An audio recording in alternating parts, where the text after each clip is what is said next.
Au nom du Père et du Fils et du Saint-Esprit, ainsi soit-il. C'est dans un nouveau cadre, en ce temps assez pluvieux.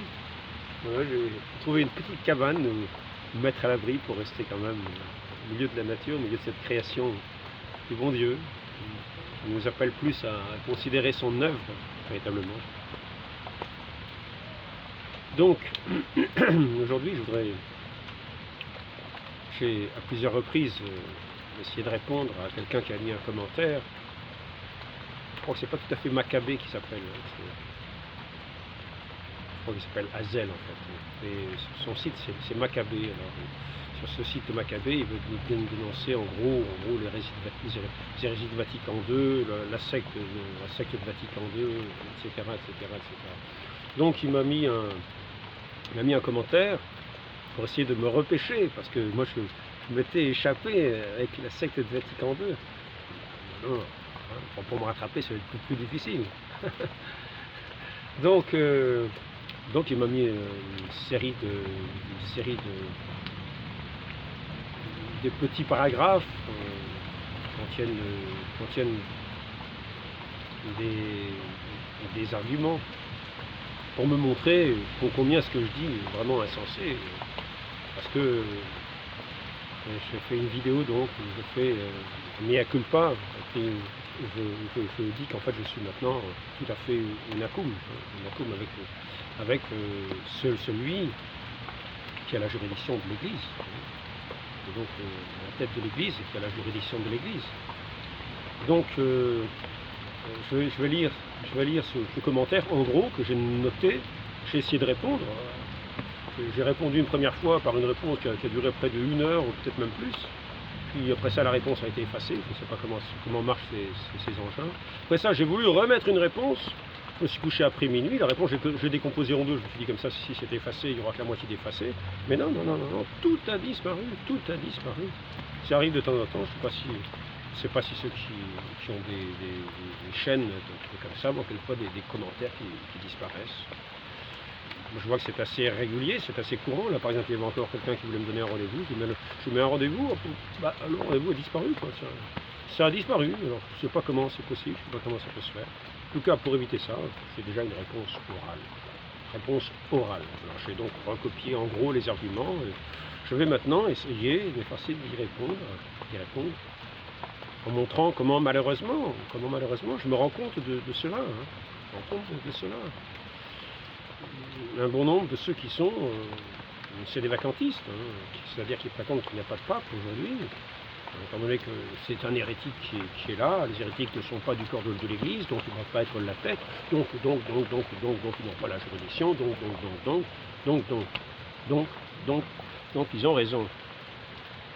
ils ont raison. Sauf que ce n'est pas ce qu'enseignent les doctrines de l'Église. Je crois que je me suis un petit peu égaré avec mes donc, j'ai un petit peu abusé. Alors, je ne sais plus quelle idée j'avais en tête. Mais je vais commencer par lire tout simplement sous le commentaire. Je crois qu'il y a des fuites dessus.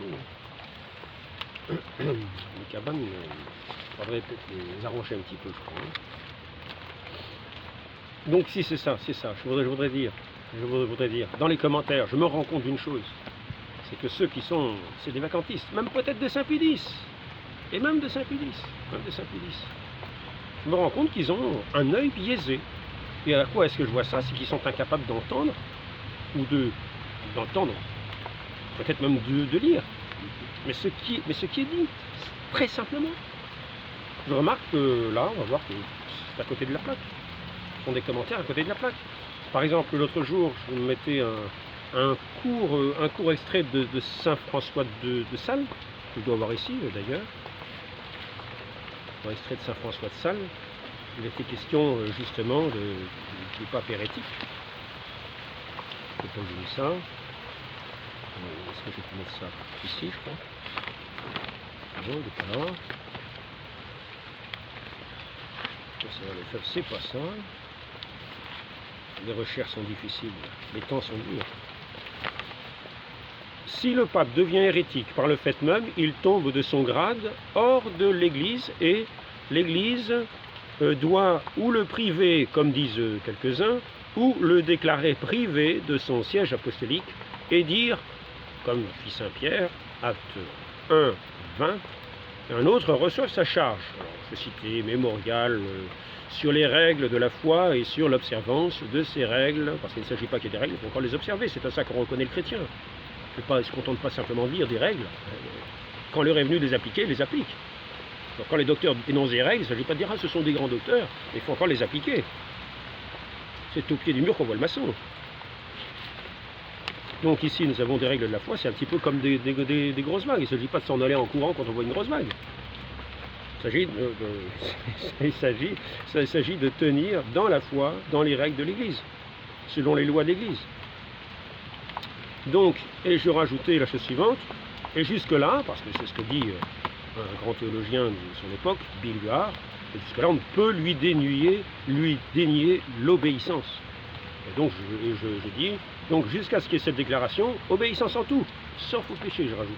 Et là j'ai un commentaire, mais que dit le commentaire? Le commentaire, tout à fait à côté de la plaque, il dit, ah, vous êtes tout d'un coup avec le pape François, donc maintenant vous bénissez les unions homosexuelles. Alors déjà il faut vraiment voir si c'est vrai, si c'est cette chose-là. J'ai amené un texte qui dit précisément ce qu'il a dit tout à fait récemment. Vous verrez que c'est un texte très alambiqué, très compliqué. Je n'ai pas dit explicitement la chose. Et deuxièmement, donc il faut regarder avec un œil droit.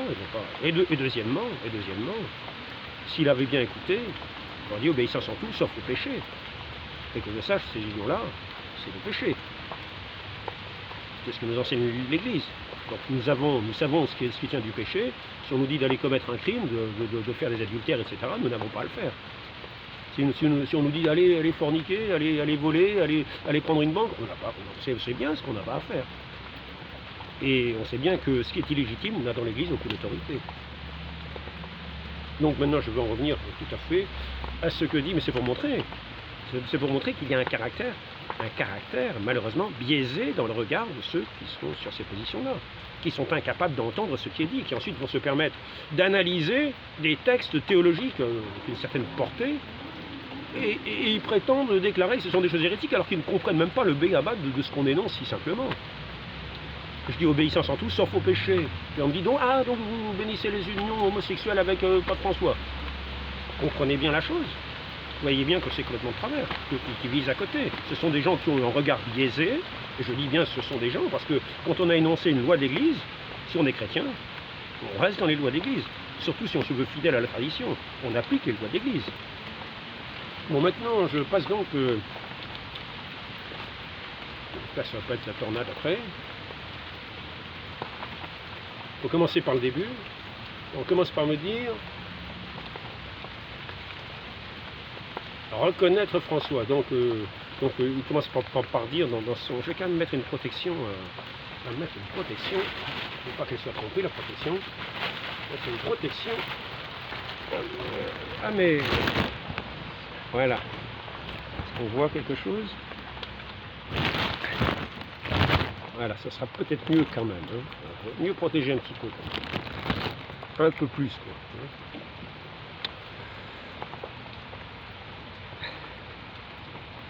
Alors, nous reprenons le document. Veuillez m'excuser, le temps passe. Commence par me dire la chose suivante.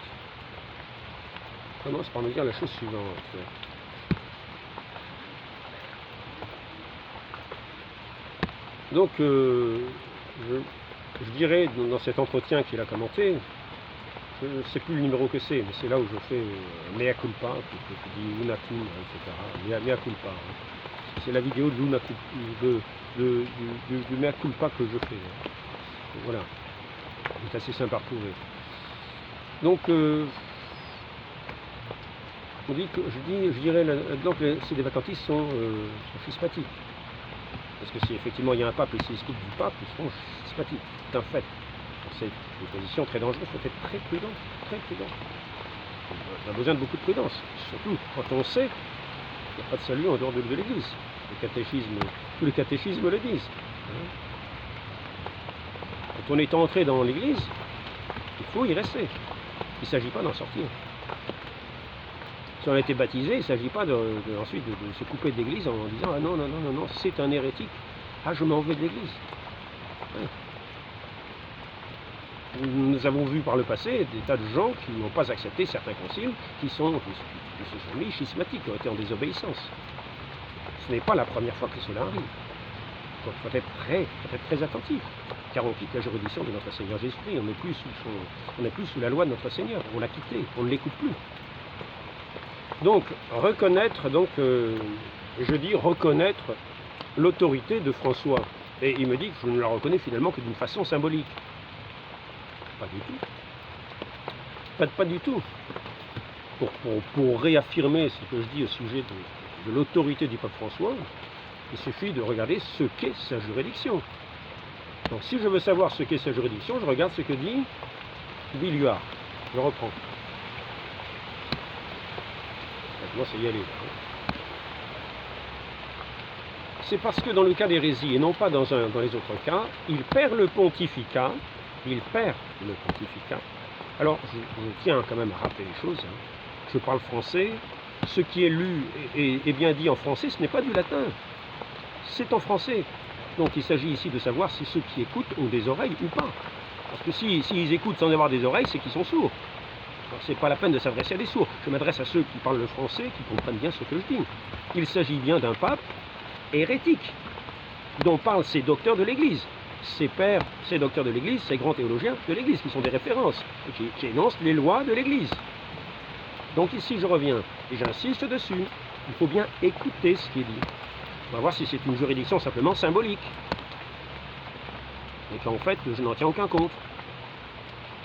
Donc, c'est parce que dans le cas d'hérésie, et non pas dans les autres cas, il perd le pontificat par le fait même de son hérésie. Et écoutons bien ce qui est dit. Il perd le pontificat par le fait même de son hérésie. Comment pourrait-il demeurer tête de l'Église, celui qui n'en est plus le membre? Et je tiens à souligner ici que ce ne sont pas de mes élucubrations, ce ne sont pas des idées farfelues que je peux avoir. C'est ce que disent les théologiens sur cette loi de l'Église de la juridiction.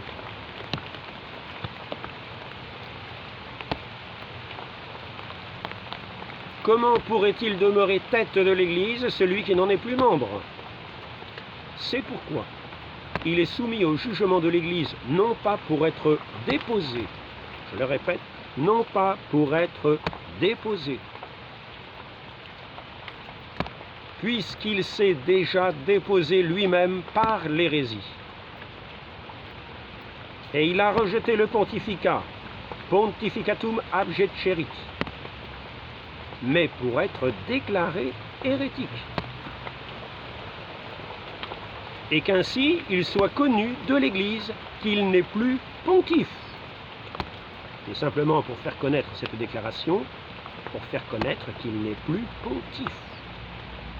Il n'est pas dit qu'avant la déclaration il n'est pas hérétique, comme il est dit ici, voyez, je vous parle de ceux qui ont un regard biaisé, qui n'arrivent pas à comprendre les choses élémentaires. Ce Maccabée qui a un site où il dénonce les hérésies de l'Église, n'est même pas capable d'entendre ce qui est dit si simplement. Il dit ici, il est faux de dire que le pape n'est hérétique que lorsque l'Église l'a décrété tel. Dans le document sur lequel il met ce documentaire, je n'ai jamais dit ça. Donc je vois que ces gens qui analysent les textes de l'Église sont incapables de les comprendre. Car ce qui est dit là est très clair, je l'avais déjà dit. C'est dans le cas de l'hérésie, et non pas dans les autres cas, il perd le pontificat par le fait même de son hérésie. Que ceux qui ont des oreilles entendent, et que ceux qui connaissent les lois de l'Église les respectent. Car sinon, sachez qu'ils ne sont ni de l'Église ni chrétiens. Ils aiment les belles apparences peut-être, mais notre Seigneur n'est pas venu pour les belles apparences. Donc, non pas pour être déposé, puisqu'il s'est déjà déposé lui-même par l'hérésie, et il a rejeté le pontificat, pontificatum abjecerit, mais pour être déclaré hérétique. Et qu'ainsi, il soit connu de l'Église qu'il n'est plus pontife. Et alors ici, au numéro 3, parce que j'ai décomposé le numéro, le commentaire, je vous ferai remarquer que ce monsieur qui tient ces chaînes a quand même eu la gentillesse de vouloir me repêcher, donc c'est tout à fait charitable. Mais néanmoins, je remarque que malgré tout, ceux qui sont avec le sédévacantisme ont un regard biaisé et ont tendance à noircir tout ce qu'ils voient et à ne pas entendre ce qui est dit, malheureusement. Donc ici, on me reproche d'ignorer si les imposteurs conciliaires sont hérétiques. Alors, je ne fais que lire ce qui est dit dans cet exposé de ce théologien sur cette loi de l'Église. C'est-à-dire qu'il est marqué quoi? Et alors moi je n'ai pas tout à analyser, mais simplement quand je lis quelque chose, je me demande quelle est la portée de ce texte. C'est la première chose à faire, plutôt que de condamner, plutôt que d'aller bêtement dans un mur. Il faut essayer de comprendre la portée du texte. Donc moi, je fais partie de l'Église. Tant qu'il n'y a pas eu de déclaration, l'Église ne connaît pas qu'il est hérétique. C'est ce qui est marqué, non? Regardez. Non pas pour le déposer, car il s'est déjà déposé lui-même de par son hérésie, mais pour être déclaré hérétique et qu'ainsi il soit connu de l'Église qu'il n'est plus pontife. C'est même pas pour dire qu'il est hérétique à l'Église, c'est pour dire qu'il n'est plus pontife.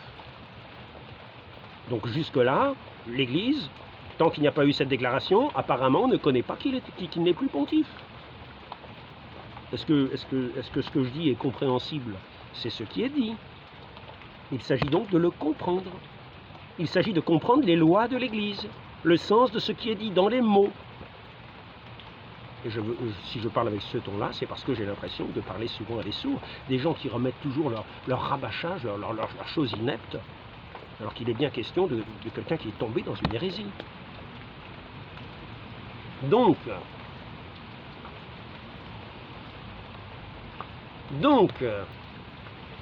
nous continuons, mais pour être déclaré hérétique et qu'ainsi il soit connu de l'Église qu'il n'est pas pontife. Alors moi, pauvre Alain,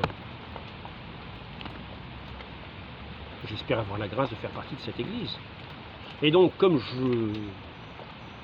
j'espère avoir la grâce de faire partie de cette Église que certains appellent conciliaire, que certains appellent cette secte Vatican II, toutes sortes de noms, qui sont vraiment non seulement des calomnies vis-à-vis de l'Église, qui sont des sacrilèges, qui sont des blasphèmes. Ce sont des blasphèmes. Quand on obéit aux lois de l'Église, on n'a pas sujet de recevoir des blasphèmes de ce genre. Les fidèles de l'Église qui obéissent aux lois de l'Église n'ont pas sujet de recevoir des lois de ce genre. Donc, étant donné qu'ils n'ont pas encore, ceux qui sont connus pour être papes, n'ont pas encore été déclarés en disant qu'ils n'étaient pas papes, donc l'Église ne connaît pas encore qu'ils ne sont pas papes. Et moi, je fais partie de l'Église. Donc, comment dois-je prendre cela? Parce qu'il est évident qu'on voit des tas de choses étranges. Mais je sais néanmoins la chose suivante, j'aborderai après, c'est qu'il est possible que celui qui a la juridiction, c'est ce qui est dit là, c'est ce qui va être dit, vous allez voir, que celui qui a la juridiction soit hérétique. Et il n'est pas encore connu de l'Église comme n'étant pas pape. Donc c'est par la déclaration qu'il va être connu de l'Église qu'il n'est pas pape. Voilà. Donc moi je peux avoir de grosses suppositions, mais je ne suis pas théologien. Je peux avoir un regard biaisé comme beaucoup, un regard biaisé, un regard mauvais, comme dirait le Christ, le pharisien. Pourquoi avez-vous un regard mauvais? Puisque je suis bon. Donc, je pourrais vous montrer avec le texte récent du pape François, au sujet des, des bénédictions. Je regarde le texte, je n'ai pas vu marquer ce que beaucoup de gens disent. C'est un texte très confus. Mais dans une époque où il y a comme une persécution de l'État par rapport à certains discours, ça peut être une façon aussi de permettre à l'Église de continuer d'agir moralement, justement, sans inquiéter trop les pasteurs, en leur permettant de continuer leur charge, parce qu'on connaît les commandements. Il a beaucoup insisté en disant que le mariage, c'était l'union d'un homme et d'une femme.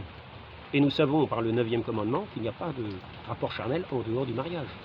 C'est un commandement de Dieu. Donc je continue maintenant sur ce sujet précis, parce que je ne veux pas m'égarer. Ayant, avant cette déclaration, il n'est pas permis de lui dénier l'obéissance. Vous comprenez bien? De celui dont nous avons parlé, il s'agit d'un hérétique. Alors on va dire, ah vous êtes tout d'un coup avec un hérétique. Sachez que ce sont des docteurs de l'Église qui disent cela. je dis ce sont des docteurs de l'Église, lui c'était un théologien, et nous voyons que Saint François de Sales dit la même chose, et nous voyons que, comment il s'appelle, Saint Alphonse de Liguori dit la même chose. Alors sont-ils unakum avec ceux qui pratiquent l'adultère, sont-ils unakum avec des hérétiques dans leurs hérésies? C'est ce que vous allez dire? Car il est question de pape hérétique, et il est question de dire qu'ils gardent la juridiction. Alors sont-ils unakum? Parce que s'ils gardent la juridiction, c'est qu'il faut leur être obéissant. Il n'est pas permis de leur dénier l'obéissance, c'est marqué. C'est marqué. Et qu'ainsi il soit connu de l'Église qu'il n'est plus pontife. Et qu'ainsi la déclaration permet de faire connaître à l'Église qu'il n'est plus pontife. Hein? Donc, c'est pourquoi il est soumis au jugement de l'Église, non pas pour être déposé, puisqu'il s'est déjà déposé lui-même par l'hérésie. Et il a rejeté le pontificat, pontificatum abjecerit, mais pour être déclaré hérétique. Et qu'ainsi il soit connu de l'Église qu'il n'est plus pontife. Avant cette déclaration d'un concile général,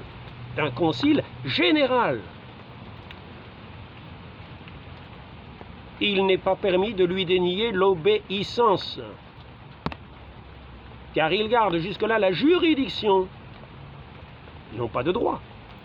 Comprenons bien la chose, je répète, non pas de droit. Et pourquoi pas de droit? Parce qu'il n'est pas pape. Et seul le pape a droit à cette juridiction de droit. Donc il ne l'est pas de droit. Comprenons bien, il n'a pas la juridiction de droit, puisqu'il n'est pas pape. Puisqu'il est déposé, puisqu'il s'est déposé lui-même par son hérésie. Non pas de droit, comme s'il était encore pontife, mais de fait. Dieu le voulant et le disposant ainsi pour le bien commun de l'Église. Un hérétique à la tête, pour le bien commun de l'Église. Imaginez, juridiction, il garde la juridiction, et cette juridiction-là, contrairement à ce qui est dit ici, n'est pas une juridiction symbolique. Il n'est pas permis, est-il dit, de lui dénier l'obéissance. Simplement, ce sont des rappels que j'ai déjà faits. Ce sont des choses que j'ai déjà dites. Mais malheureusement, il y en a qui n'ont pas d'oreille pour entendre. Donc à ceux qui n'ont pas d'oreille pour entendre, je vais leur faire entendre ce qui est mis dans le code de droit canonique au sujet de l'autorité. Voilà. Prends l'eau.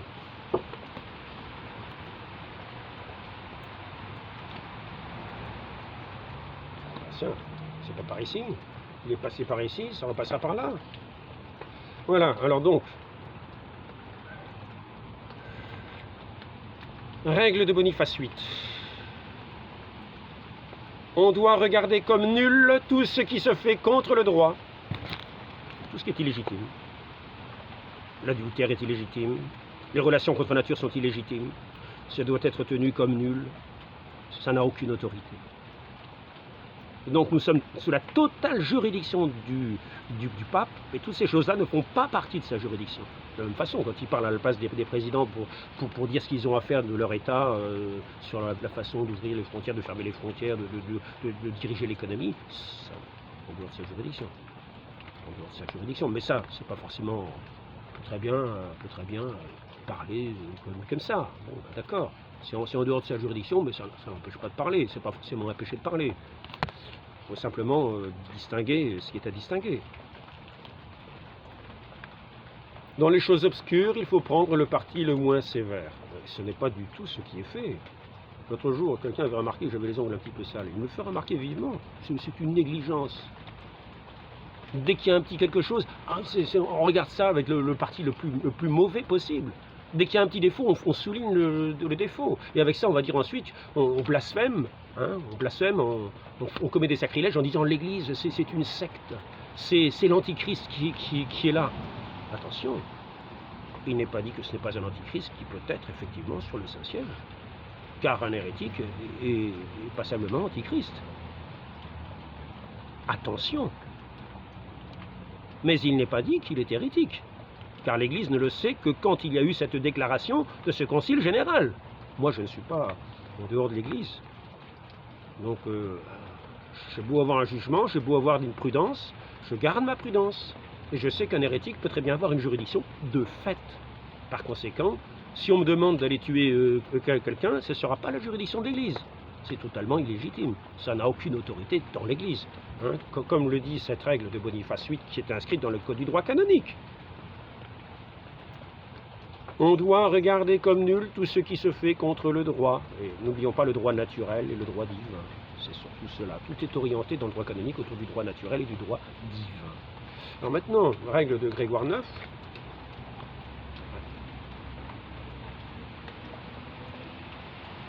C'est le numéro, je crois que c'est le 60. Là, ça va être le combien on doit interpréter les choses, toutes choses, c'est pas ça. Ce qui a été fait illicitement n'entraîne pas d'obligation. Parce que ça n'a aucune autorité, ça ne fait pas partie de la juridiction, c'est fait illicitement. Donc je suis en totale union avec le pape François dans ce qui est de sa juridiction. Pas dans ce qui est en dehors de sa juridiction, comme le péché. Son péché personnel, je ne veux pas être uni à son péché personnel. Que ce soit l'hérésie, je ne veux pas être uni à son hérésie. Eh non. Mais par contre, est-ce que je sais qu'il est hérétique? Pour le moment, il n'a pas été déclaré qu'il n'était pas pape. Et quand je regarde le catéchisme, le catéchisme de Jean-Paul II, je ne vois pas un catéchisme hérétique. Il y a quelquefois des choses qui ont rapport à la pastorale, ça ne concerne pas l'hérésie. Ce sont des attitudes qui apparaissent vraiment aberrantes. Hein, il faut l'avouer, mais ce n'est pas du domaine de l'hérésie. Quand on dit, quand on voit ce que ça peut entraîner, et ça peut entraîner, effectivement, des choses qui ressemblent à de l'idolâtrie, quand on voit la Pachamama. Mais là, de la même manière, c'est tout à fait illégitime. Si à quelqu'un il est demandé d'aller adorer la Pachamama, ça ne tombe pas sous la juridiction. Parce qu'on saura bien que par rapport au premier commandement de Dieu, on n'aura que Dieu seul. Donc c'est en dehors de la juridiction, ça n'a aucune autorité. Non, on est unis au pape de par sa juridiction, dans sa juridiction, et totalement, entièrement. Mais pas en ce qui concerne ni le péché personnel, ni les hérésies privées, parce que malgré tout, ce sont des hérésies privées. C'est ce que rappelle saint Alphonse de Liguori au sujet de ces hérésies. Donc, est-ce que j'ai terminé le petit papier? Ça, j'espère que ça peut quand même permettre de vous éclairer un petit peu, pour savoir que quand on dit unacum, c'est pas unacum au péché. En aucun cas. En aucun cas, il s'agit d'être fidèle tout à fait en entier. Simplement, il y a cette loi de l'Église qui permet d'avoir la juridiction dans l'Église sans être une autorisation au péché. Bon, maintenant donc, oui, je voulais rappeler quoi? Je m'en souviens plus. Si, je voulais voir si j'avais terminé ça, parce que je parlais de saint Alphonse de Liguori. Donc, est-ce que j'ai terminé avec Biluard? Alors je reprends encore ce que dit Biluard aussi, pour rappeler la force que ça a quand même. Ce qu'il dit, c'est pas simplement une opinion, quoi. C'est pas un petit truc qui lui est sorti de sa tête comme ça. Hein. Donc je rappelle ce qui est dit à ce sujet-là. Selon l'opinion commune, Suarez, voire plus commune, Biluard, l'opinion plus commune, je le répète. C'est-à-dire que ce n'est pas seulement une opinion commune partagée par les théologiens communément, mais c'est encore le degré au-dessus, plus commune. Les théologiens pensent que même un pape hérétique peut continuer à exercer la papauté. Il faudrait, pour qu'il perde la juridiction, une déclaration des évêques catholiques, seul juge de la foi en dehors du pape, de par la volonté divine, constatant l'hérésie du pape. Non seulement l'hérésie, mais qu'il est hérétique. Parce qu'il ne s'agit pas d'abord de se tromper comme ça dans une hérésie en tant que personne privée, partager cette opinion qui est aussi une hérésie, mais ne pas être pertinace. Si on n'est pas pertinace, on n'est pas hérétique. Il y a donc un caractère de l'hérésie qui est pertinace, qui est entêté dans son hérésie, qui ne la lâche pas pour aucun prix. Voilà un hérétique. C'est pas quelqu'un qui fait une déclaration comme ça, non, là, il parle en tant que personne privée, il dit des âneries au possible, ça peut arriver. Ça peut arriver, la personne n'est pas hérétique. Donc là, il a même la juridiction de droit. Eh oui. Pas seulement de fait. La juridiction de fait, c'est quand il n'est même plus membre de l'Église. Il s'est déposé lui-même de par son hérésie. Alors, certains vont avoir du mal à entendre. Les oreilles ont du mal à se déboucher au son de ces lois si saintes de l'Église. Ça va leur apparaître une espèce de jour dans la nuit.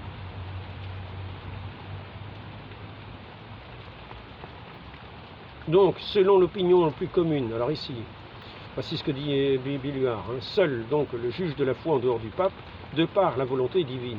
Alors, constatant l'hérésie du pape, alors, selon l'opinion commune, le Christ, par une providence particulière, pour le bien commun et la tranquillité de l'Église, continue de donner la juridiction à un pontife, même manifestement hérétique,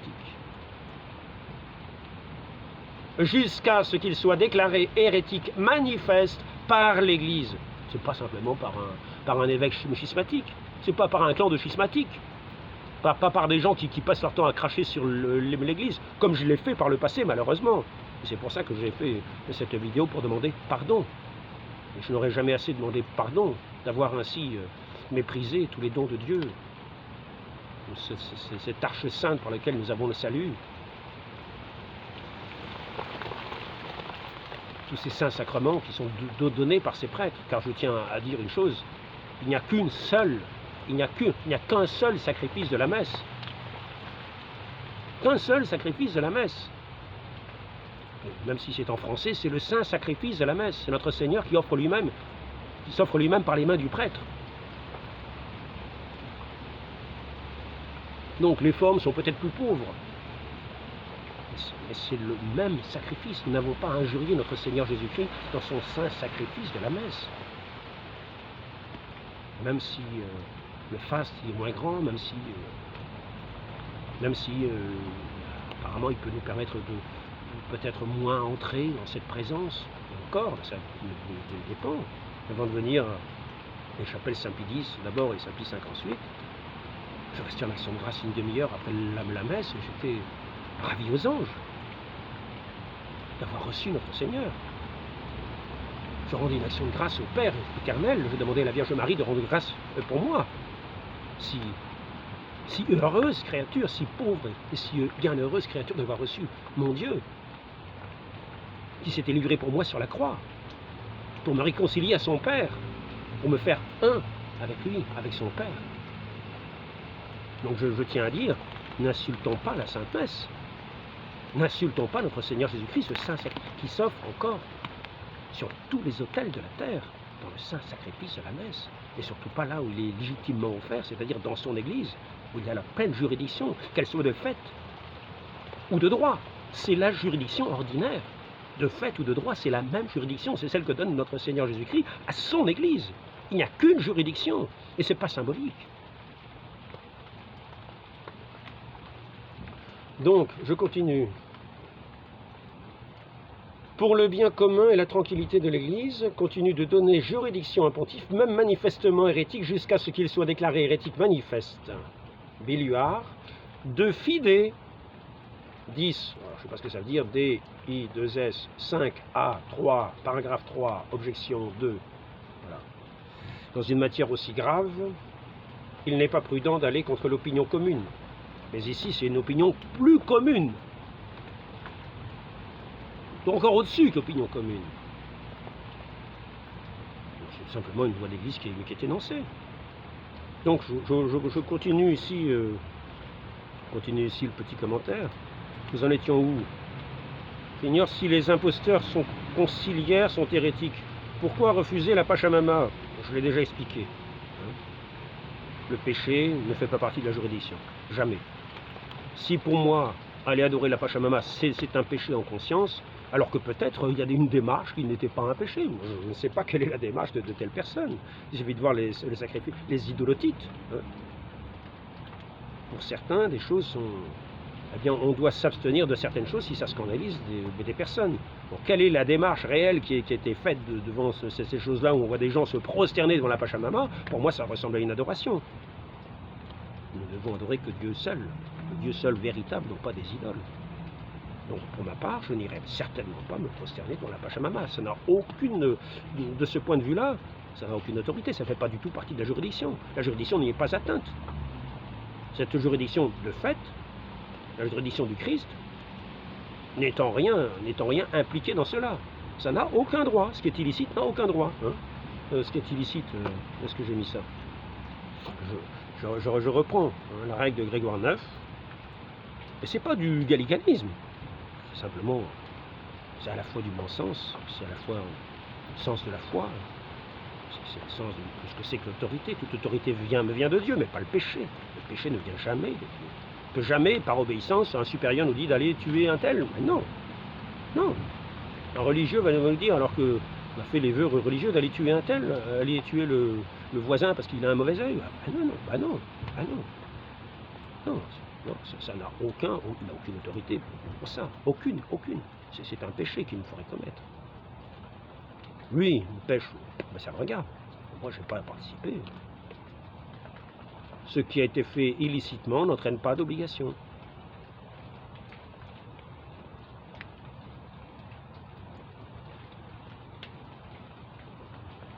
Il est réputé sacrilège, ça c'est encore une règle,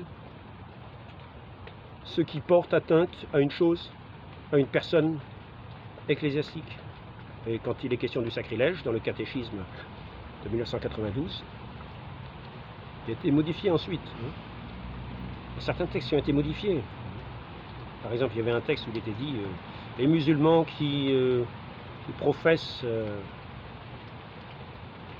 la foi d'Abraham, je crois que c'était dit comme ça. Maintenant, c'est mis autrement, c'est mis qui professent avoir la foi d'Abraham. Là, il n'y a rien à redire. Ils professent avoir la foi d'Abraham, c'est un fait, ils professent avoir la foi d'Abraham. Si on disait qu'ils professaient la foi d'Abraham, là, il y aurait un problème. Et ça a été corrigé. Il faut reconnaître ce qui est fait. Donc, ça ne montre pas une pertinacité, ça ne montre pas une volonté de persévérer dans une erreur, de démolir. Non, ça a été corrigé. Donc, voilà. Pourquoi refuser la Pachamama hein? L'obéissance, nous avons vu, l'obéissance, ça n'a rien à faire là-dedans. Boniface VIII, la règle, c'est la même chose. Ils sont déjà déposés, alors ça, voilà. 4. Si les imposteurs sont papes, vous n'avez pas à vous faire juge de ce qui est catholique ou non. Juge du pape. Alors déjà nous savons, d'après la loi d'Église, hein, nous savons que celui qui est à la tête, qui a la juridiction, peut avoir une juridiction de fait ou de droit. Normalement, c'est la juridiction de droit. Dans des périodes assez étranges, nous voyons toutes sortes de manifestations étranges, des paroles les plus étranges, nous pouvons supposer fortement que la personne est peut-être hérétique. Et donc la prudence réclame de faire attention et de veiller encore plus à ne pas aller contre la foi de l'Église. La Pachamama, par exemple, nous ne l'avons pas du tout. Je le répète, ça n'a aucune autorité, ça n'a rien du tout. En tant qu'adoration d'une idole, nous n'avons pas à adorer les idoles. On adorera Dieu seul, on aimera plus que tout. Voilà. Donc la réponse est très simple. Essayez de garder son jugement droit. Nous avons cette grâce d'avoir cette juridiction dans l'Église. Ça ne veut pas dire qu'on est unis à tous les péchés des uns et des autres. Et les péchés, et les évêques ont aussi quelques péchés particuliers, comme tous les religieux, et comme toute personne ici-bas. Tout le monde est pécheur. Nous n'avons pas à être unis aux péchés les uns des autres. Nous sommes unis dans l'Esprit Saint. Pour ceux qui reçoivent l'Esprit Saint, nous sommes frères dans le Christ, non pas dans les péchés. Que le Christ vient effacer lorsque nous lui remettons et nous rencontrons en état de grâce.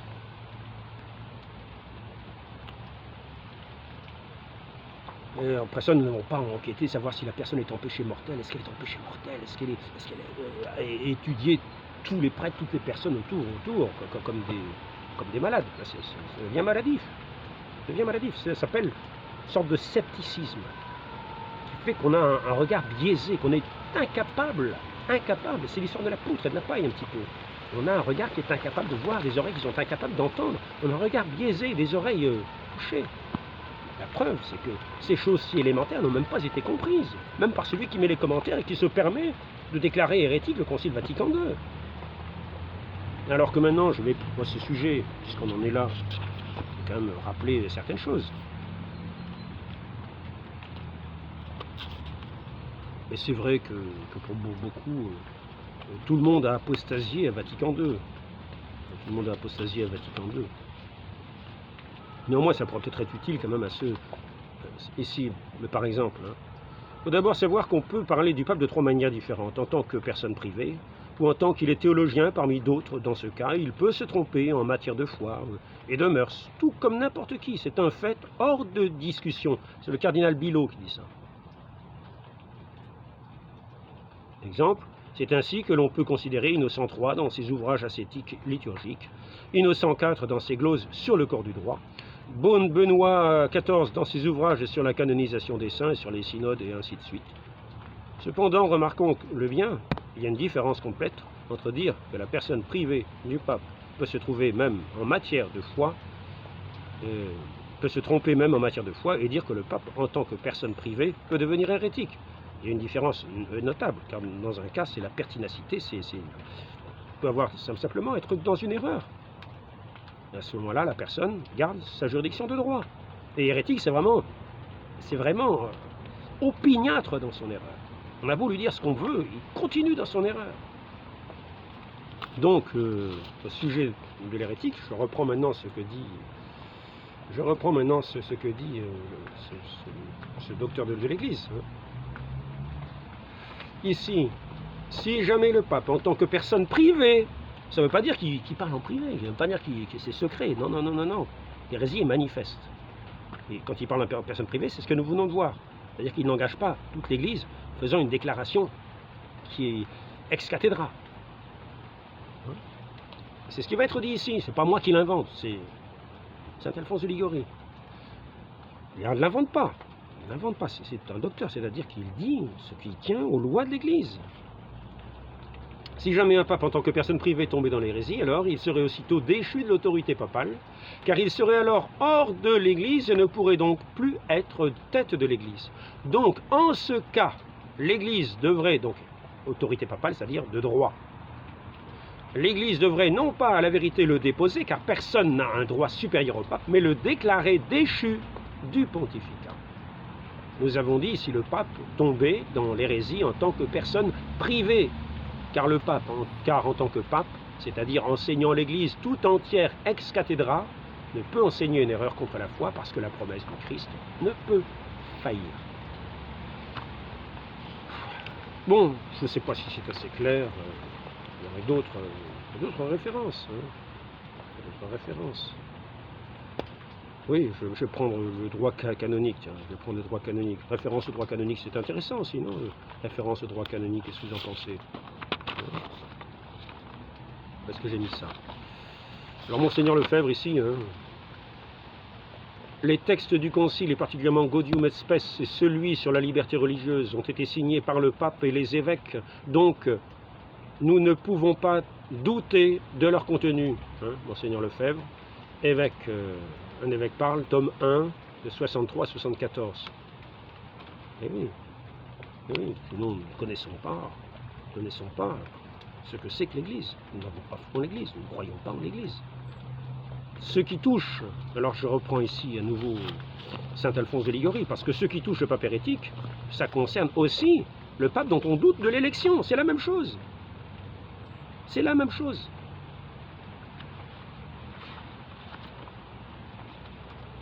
On doit en dire autant d'un pape qui serait manifestement hérétique qu'extérieurement. Alors, ici, non seulement secrètement, mais et mentalement. Toutefois, d'autres soutiennent les exécutifs que dans ce cas, le pape ne peut nullement être privé de son autorité par le Concile, comme si celui-ci était supérieur, mais qu'il en est dépouillé immédiatement par Jésus-Christ, dès que la condition de cette déposition, c'est-à-dire la déclaration du Concile, est accomplie de façon requise. Et ici, nous voyons, il faut d'abord noter que la supériorité du pape sur le Concile ne s'étend pas au pape douteux d'une époque de schisme, lorsqu'il existe un doute sérieux sur la légitimité de son élection. Par exemple, certains disent que Paul VI est toujours vivant. Vraiment, il était enterré. Bon, à bon droit, l'Église considère que Paul VI est mort. Mais néanmoins, certains continuent de penser qu'il a le pontificat, et donc que les autres sont illégitimes. Eh bien, nous tombons dans ce cas-là.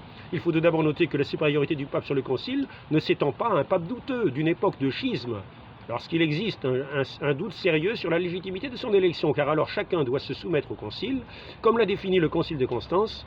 Alors, en effet, le Concile général tient son pouvoir suprême directement du Christ, comme en période de vacances du siège apostolique, comme le dit bien saint Antonin.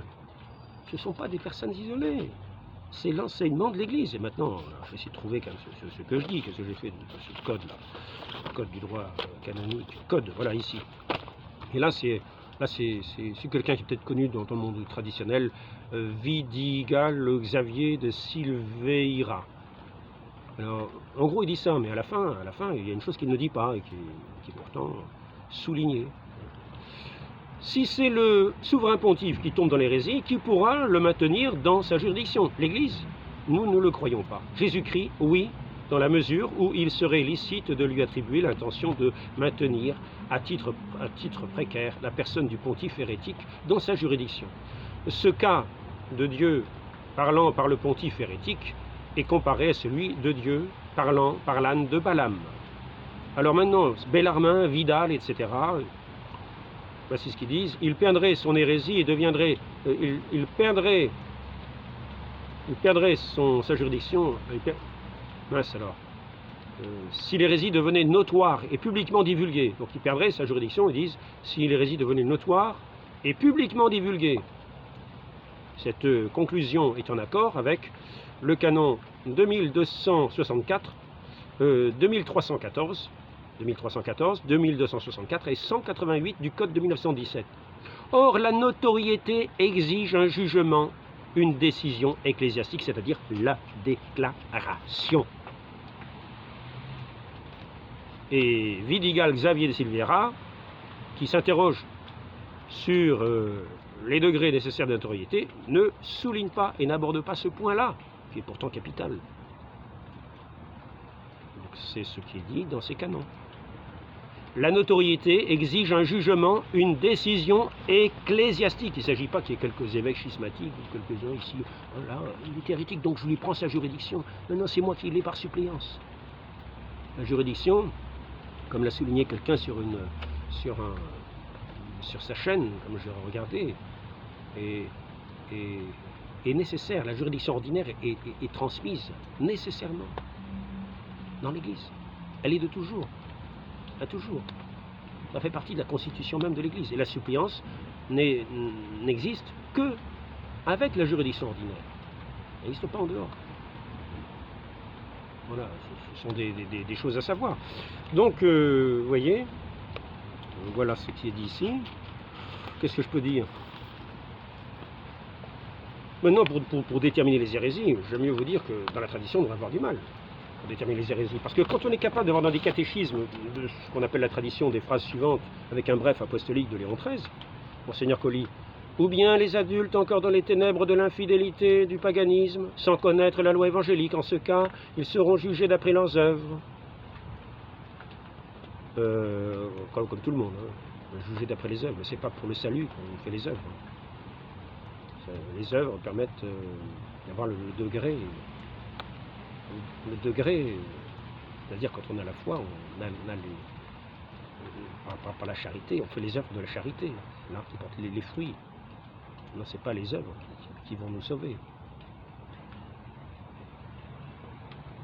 C'est par cette charité de Dieu qui s'exprime dans les œuvres, qui se manifeste dans les œuvres. Plus ces œuvres seront manifestes et grandes, plus ce renoncement à soi-même aura permis à Dieu d'agir dans sa créature, plus ce degré de gloire sera grand. Des œuvres vraiment... L'obéissance, c'est l'œuvre que Dieu demande en premier. Donc l'obéissance, c'est loi, c'est commandement. C'est important. Alors, mince, je perds le temps. Ils seront jugés d'après leurs œuvres. C'est ce qui est dit là. On ne saurait leur faire une nécessité du baptême qu'ils ne connaissent pas s'ils sont fidèles à leur conscience et au devoir, s'ils sont fidèles au devoir de leur conscience et de leur religion pour être sauvés. Alors maintenant, quand on a dit ça, on n'est pas très loin d'un différentisme, soulignons-le. Quand on a des idées comme ça en tête, qu'on accepte ces catéchismes, comment voulez-vous aller commencer à attaquer des hérésies en disant par exemple, on va dire que oui, les musulmans professent avoir la foi d'Abraham, ou bien alors,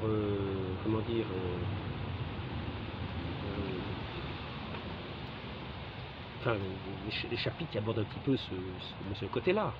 Vous voyez, s'ils sont dans la grâce de Dieu, là c'est quand même qu'ils sont bien dans la grâce de Dieu. Les adultes encore dans les ténèbres de l'infidélité, qui n'ont pas la foi. les ténèbres de l'infidélité. C'est la foi qui est la lumière. Les ténèbres de l'infidélité, du paganisme, culte des idoles. Catéchisme de Monseigneur Colli, avec le bref apostolique de Léon XIII. Quand on en est là et qu'on accepte ces choses-là, moi, pour ma part, j'appelle ça de l'indifférentisme. Quand on appelle ces choses-là, je crois qu'on va être difficilement placé pour juger de choses hérétiques dans le Concile Vatican II. Parce que dans le Concile Vatican II, j'ai pas vu de choses encore comme ça. Enfin, on n'a pas vraiment vu. Hein. Donc, alors, qu'est-ce qui reste à aborder dans ces commentaires? Donc on va arriver à la fin. Hein. Ici, si vous ne savez pas, alors embrassez la doctrine conciliaire. Ben, oui, c'est ce que je fais. C'est pas la doctrine conciliaire, c'est la doctrine de l'Église.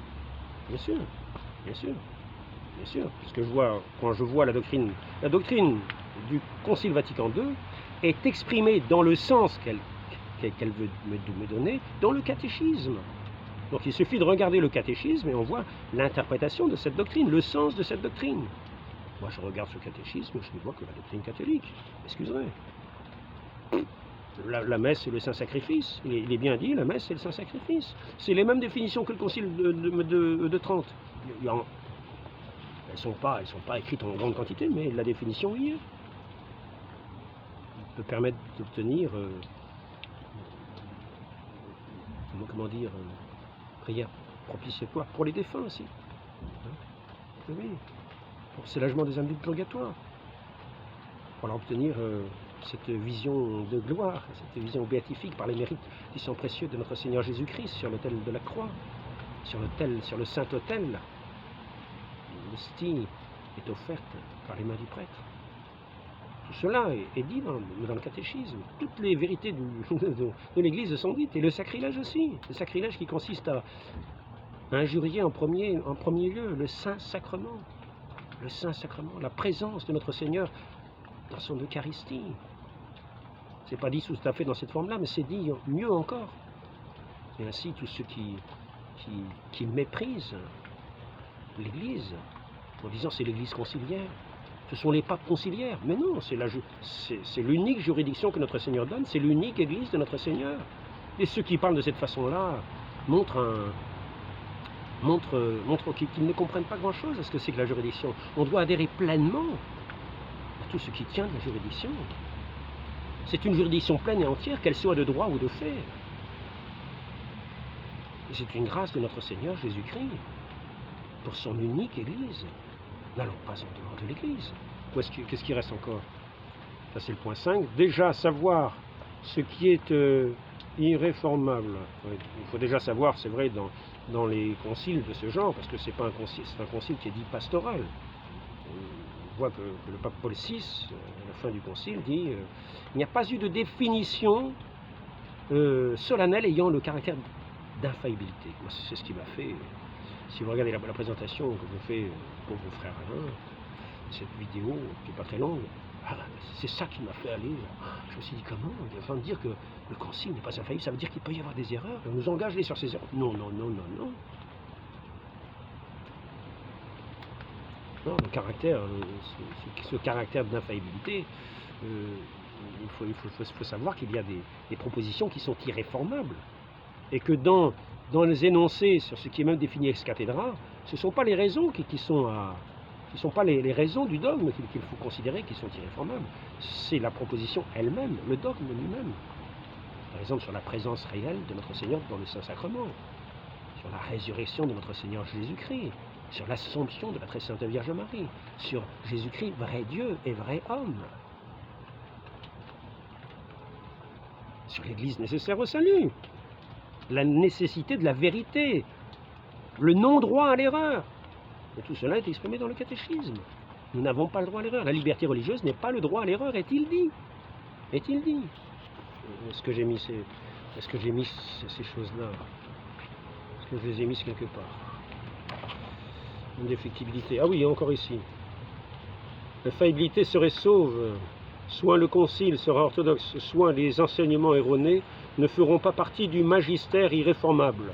Monseigneur Fenton, voilà, il parle en quelqu'un, un évêque qui a la foi, il dit cela, parce qu'il s'inquiétait du concile.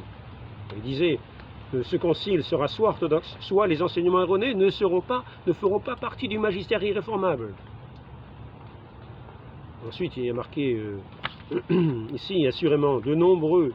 Il demeure dans l'Église non seulement l'indéfectibilité dans le fait de croire, appelée infaillibilité passive, mais également l'infaillibilité dans la proclamation de la vérité révélée, lorsqu'elle a été proposée comme de foi catholique, de telle sorte que même lorsque l'Église est privée temporairement de sa tête visible, il est impossible que tout l'épiscopat dans son enseignement s'écarte de la foi définie et sombre dans l'hérésie, car la permanence de l'esprit de vérité, dans l'Église subsiste in, royaume et épouse du corps du Christ, fait partie de la promesse même et de l'institution de l'indéfectibilité de l'Église. Pour toujours, jusqu'à la consommation des siècles, Franz Zelin, Hop, cite, page 221-223. Ils ne peuvent pas enseigner l'hérésie ensemble et d'un même mouvement, disent les théologiens, au sujet des évêques. Prestation, c'est différent de la prestation d'obéissance rendue à lui par tous.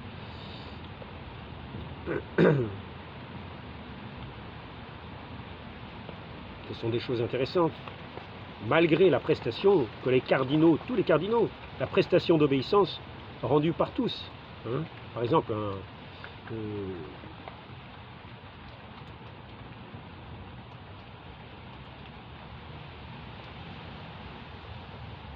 quand on dit que cette prestation d'obéissance est rendue par tous, c'est-à-dire, même si c'est rendu par tous, on imagine que c'est par tous les évêques. Non, c'est une cérémonie qui ne concerne que les cardinaux. C'est-à-dire, si tous les cardinaux reconnaissent ça, ça ne veut pas dire que tous les évêques ensemble peuvent se tromper. Non, ce n'est pas le cas. Ce n'est pas le cas. Ce n'est pas le cas. Est-ce qu'il y a un deuxième papier? Le Concile Vatican II ne contredit pas directement les dogmes de foi. Vous n'allez pas changer de religion en les lisant. Il ne contient pas non plus d'erreurs graves en matière de morale, contrairement à l'exhortation. Ça, c'est quelqu'un qui a une chaîne qui dit ça, contrairement à l'exhortation à Maurice et Laetitier. Bon, après ça, je veux dire, je n'ai même pas lu cette encyclique. Bon, je crois qu'on n'est pas loin de la fin au sujet de ce commentaire. Donc, ce que je fais par l'interprète du concile,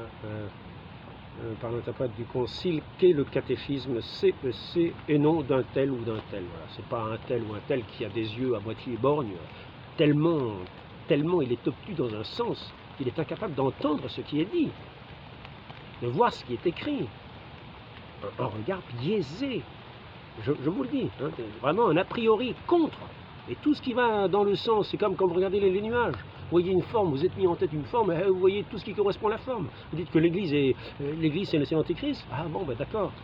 Et tous ceux qui suivent sont antéchrists parce qu'ils sont en union avec. Ils ne sont pas en union avec le péché. Sachons-le bien, la juridiction ne touche jamais le péché. Le péché n'a aucune autorité dans l'Église. L'autorité vient de Dieu. Bon, je vais arrêter là. Dernière phrase de saint François quand même. Ou la liberté religieuse, on peut dire. Hein, 2108 du catéchisme n'est ni la permission morale d'adhérer à l'erreur, ni un droit supposé à l'erreur, mais un droit naturel de la personne humaine à la liberté civile, c'est-à-dire à l'immunité de contraintes extérieures dans le juste limite en matière religieuse. Et ces justes limites, hein, selon les règles juridiques conformes à l'ordre moral objectif. Je pourrais dire aussi ce qui est dit au sujet du pape François, de ce qu'il a déclaré récemment. Certains ont dit il bénit les unions illégitimes. Moi, je vais le faire en vitesse parce que ça va bientôt s'arrêter. Si ça s'arrête, on dit au revoir. Parce que ça va peut-être interrompu au moment de la lecture. Si le pape devient... Ah mais c'est pas ça. Ça c'est saint François de Sales. Hein.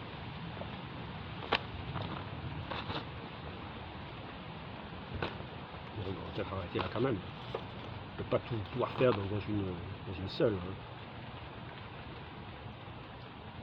Voilà, la prudence pastorale doit donc discerner correctement s'il existe des formes de bénédiction demandées par une ou plusieurs personnes qui ne véhiculent pas une conception erronée du mariage. Si vous avez compris quelque chose, tant mieux pour vous. Tant mieux pour vous.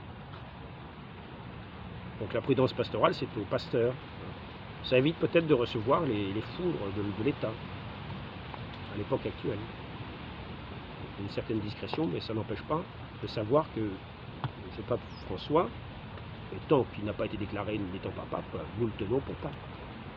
Le pape François dit bien que le mariage n'est qu'une union entre un homme et une femme. Ce qui fait que le 9e commandement, qui interdit les unions hors du mariage, interdit aussi les relations qui ne tiennent pas à ce qui est de l'homme et de la femme dans le mariage. Il dit clairement que le mariage, c'est l'union de l'homme, d'un homme et d'une femme.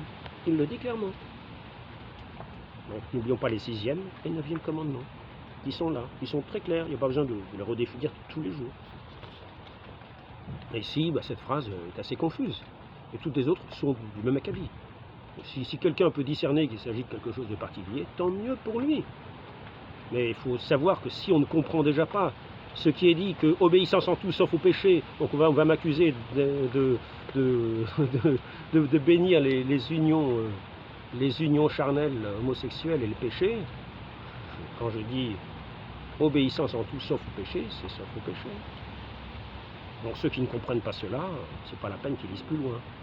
Ils ont qu'à aller cultiver un jardin avec des petites fleurs, ce sera plus joli. Ils feront plus de bien, parce que ce sont les petites créatures, les petites créatures de Dieu, les fleurs qui montrent ça, qui font partie de ce qui reflète un petit peu cette beauté dont la créature donne une image, cette beauté de Dieu qui dépasse tout, mais qui a comme son reflet déposé sur toute la création.